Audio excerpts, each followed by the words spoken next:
Okay,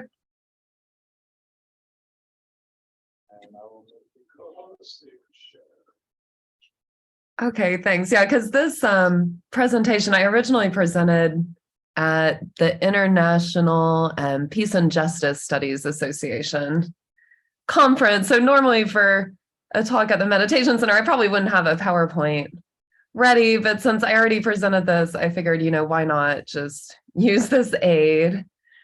And so the topic of the conference was the vocation of the peacemaker. So when I heard what it was about, I immediately thought of Thich Nhat Hanh, because I feel like his life shows what it's like to live the life of a peacemaker. So Thich Nhat Hanh was a Vietnamese Zen Buddhist monk. He died recently in 2022. And so I wanted to look at his contributions to peace activism. And of course, the Dallas Meditation Center was founded by Brother Chi Sing. And Brother Chi Sing was a disciple of Thich Nhat Hanh. And so we still practice mindfulness meditation in that tradition. And a lot of the things we do are similar to what they do at the monasteries. And so before we get into the person, I wanted to take a moment to ring the bell. And I think most of you know, whenever we hear the bell, it's a time to breathe and listen deeply to the sound of the bell. At the monasteries, when they ring the bell, everyone will pause whatever they're doing, connect to their breath, and breathe in 3 times with a gentle smile on their lips. And so as I invite this bell, I hope y'all can hear it and do the same. Just reconnect with the breath with a light, gentle smile.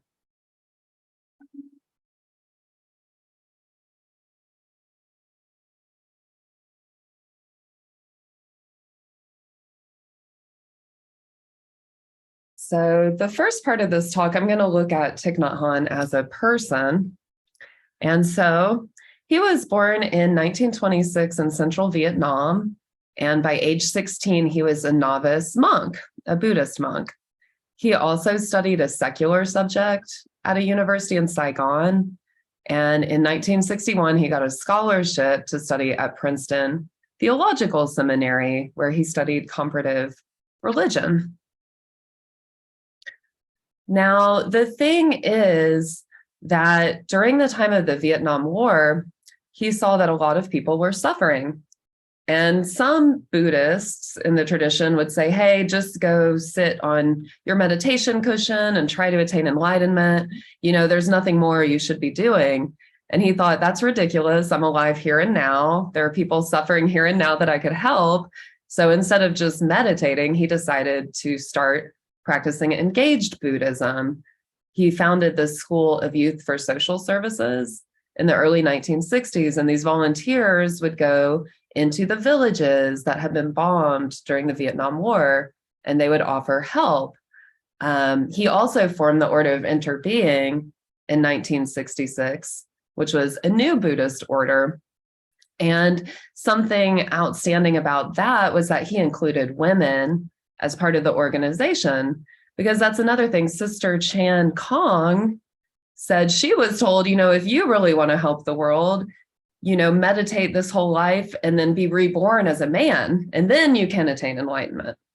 But Thich Nhat Hanh, involved the women too. And so he really changed some of the traditions in Buddhism to practice in the real world and do more activism. And so he would base all of his assistance on nonviolence and compassion. And he refused to take sides in the war, but he just advocated for peace. So he also launched a Buddhist university and founded a publishing house, as well as publishing a peace magazine in the 1960s. So the anti-war activism became very important because he was in Vietnam. And during the Vietnam War, which took place from 1954 to 1975, Thich Nhat Hanh distributed peace pamphlets. And I remember reading that he did experience anger when he saw the destruction, but he also recognized the role of causes and conditions. So he could look at the people enacting the bombings and he could say, if I was raised in the same causes and conditions as they were, I would be thinking and behaving the same way they are. So even though he didn't agree with their actions, he could still feel compassion and understanding for those people. And after the war, he's had Vietnam War veterans at his retreats to help heal. So during the war, he came to the US and Europe and did a speaking tour to advocate for peace. And that's where Thich Nhat Hanh met Dr. Martin Luther King Jr. And Martin Luther King Jr. actually nominated him for a Nobel Peace Prize in 1967. Martin Luther King Jr. said, Thich Nhat Hanh has traveled the world. He's a counseled statesman, religious leaders, scholars, and writers, and enlisted their support. His ideas for peace, if applied, would build a monument to ecumenism, to world brotherhood, to humanity. Thich Nhat Hanh also met Thomas Merton, a theologian, during this time. And Merton published an article called Nhat Hanh is My Brother, where he spoke very highly of how Thich Nhat Hanh represents the young and defenseless, the peasants and the poor, and speaks for the people of Vietnam. And so you can see how Thich Nhat Hanh also practiced this interfaith mentality where he met with spiritual leaders from many different traditions. But because of his peace work, he was actually exiled. Like the South and North Vietnamese didn't know what to make of him. And they just knew they wanted him out. And after he went and did his speaking tour, they exiled him in 1966. And he stayed in exile for 39 years. But he moved to France and was able to advocate for peace internationally. In fact, he led the Buddhist delegation to the 1969 Paris Peace Talks. Thich Nhat Hanh is also known for rescuing the boat people who were refugees after the war who wanted to flee communism. And so it was a really big humanitarian crisis. It was dangerous. The boats were overcrowded. There was the risk of violent pirates, and even that you might arrive to another country and be turned away. And at one point, Sister Chan Kong even disguised herself as a fisherman to help the refugees.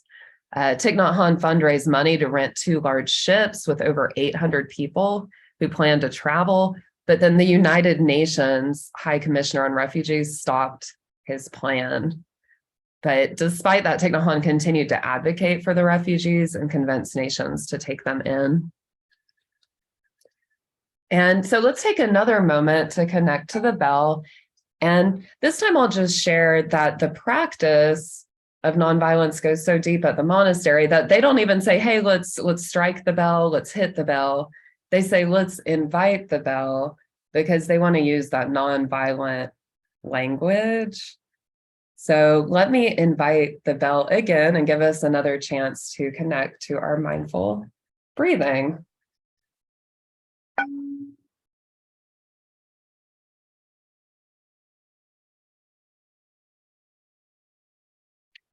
So let's talk about the Plum Village tradition. And this picture is like a typical sign you might see hanging on a tree if you go to one of his practice centers.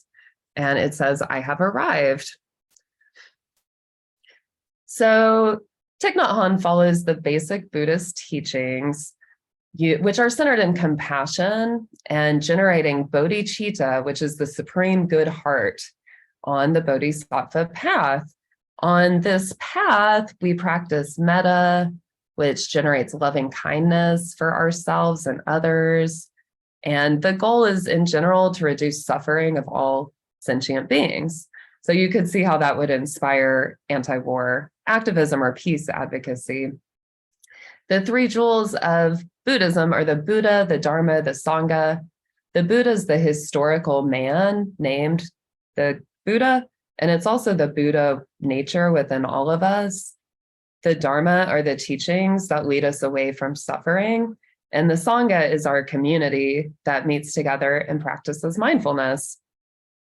So in Buddhism, there's a lot of emphasis on inner peace. And when I listened to Thich Nhat Hanh talk about peace in the world, he would talk about be aware of your emotions, or release tension within your own self.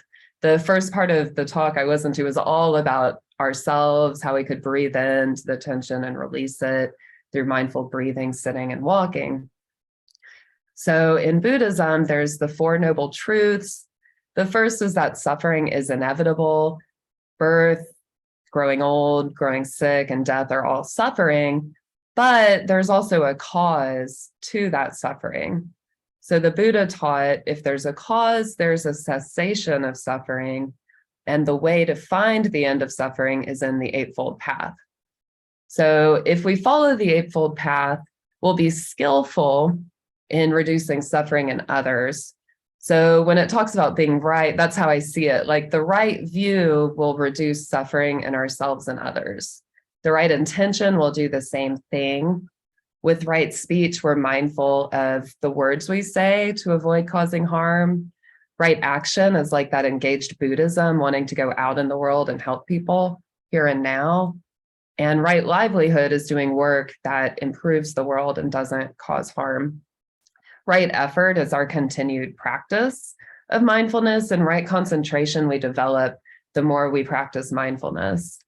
And right mindfulness is our ability to observe and control or transform our thoughts and our inner states. So we are part of the Fourfold Sangha, which includes the lay practitioners, which are most of us, and then there's monastics who actually live in the practice centers. And so when Thich Nhat Hanh was exiled, he moved to France. In the 1980s, he started Plum Village there, and there's 200 monastics and more than 10,000 annual visitors. He hosted a healing retreat with Palestinians and Israelis. And it was interesting because at first they couldn't look at each other. It was like they didn't want to be around each other. But by the end, they had practiced together and they were actually walking around and holding hands in brotherhood and sisterhood after a few days of mindfulness. So it just shows how healing the practice is. And Thich Nhat Hanh has 11 practice centers in the world and over 1,000 sanghas. So we're one of over 1,000 global sanghas in many different countries. And we all practice Buddhist ideals and focus on generating loving kindness for all sentient beings. And of course, we're inspired by Buddhist ideals, but we're an interfaith center too. And his practice centers receive all sorts of different people there. And you can see these pictures. The meditation halls are just gorgeous. If anyone ever gets a chance to go to a retreat at any of these centers, they are amazing. They actually give a chance to rest during the day and do deep relaxation, and you'll hear everyone like snoring as they fall asleep. And it's really clear how much relaxation we need. They also will practice something called beginning anew in the community. And so this is a chance for healing and reconciliation, knowing that whenever people live in groups, there are going to be misunderstandings or issues that arise. They've built in a way to help keep that smooth. The monastics themselves don't have personal possessions, and they live in eco-friendly buildings that are off-grid and car-free. So they're really trying to live the practice as far as caring for the earth with the way they build their communities. And so one thing that the community has developed to guide us are the mindfulness trainings. And there's 5 mindfulness trainings for lay practitioners and 14 mindfulness trainings for the monastics. But in general, they're based on the 5 Buddhist precepts. The first one is to avoid killing. The next is to avoid stealing. The third is to avoid sexual misconduct. The fourth is to avoid speaking falsely. And then the fifth is avoiding intoxicants. And so a lot of people in our community have taken these mindfulness trainings, which are the Buddhist ethics for the modern world. And so we've seen them phrased as reverence for life, loving speech and deep listening, true love, true happiness, and nourishment and healing. And these aren't like biblical commandments. It's not thou must, but it's more things to contemplate and consider as we make choices. At this point, over 100,000 people have taken the trainings. And right here, I've got copies. I know they're pretty small, but some highlights from the first one is that we're going to avoid killing, including any act of killing in the world, in my thinking, and in my way of life. And not only do we want to avoid killing people, but we want to protect the lives of animals, plants, and minerals as well. The second one talks about how social injustice and oppression cause suffering and says that we're determined, to practice generosity with our time, energy, and material resources. The third mindfulness training is about protecting couples, families, and society by avoiding causing harm with our sexual energy. And the fourth one calls us to listen deeply and use loving speech to spread news or words that are positive and that create joy and hope. And the fifth mindfulness training talks about consumption and urges us to consume in a way that preserves peace in our body and minds, and notes that this can include not only foods, but also toxic TV programs or films or conversations might be things that would disrupt our peace. So some other aspects that are cool include the wake up movement. At DMC, every Tuesday, we have the Wake Up Sangha, which are the young adults. And this is a worldwide movement. And it was really cool to go to the practice center and meet young people from Mexico and Europe. Another thing that Thich Nhat Hanh teaches is interbeing, which is the interconnectedness of all beings, including plants and animals. And he also was responsible for something called Manifesto 2000, creating a culture of peace and nonviolence, which are 6 points that were introduced at the United Nations to bring mindfulness to parliaments and government. And so parliamentarians and other public figures did sign on to this manifesto. And so Thich Nhat Hanh did pass away in January 2022, but he's left over 100 books. He's a very prolific writer, and they're in several languages: English, French, Vietnamese. And you can also check out audio and video recordings of his talks online.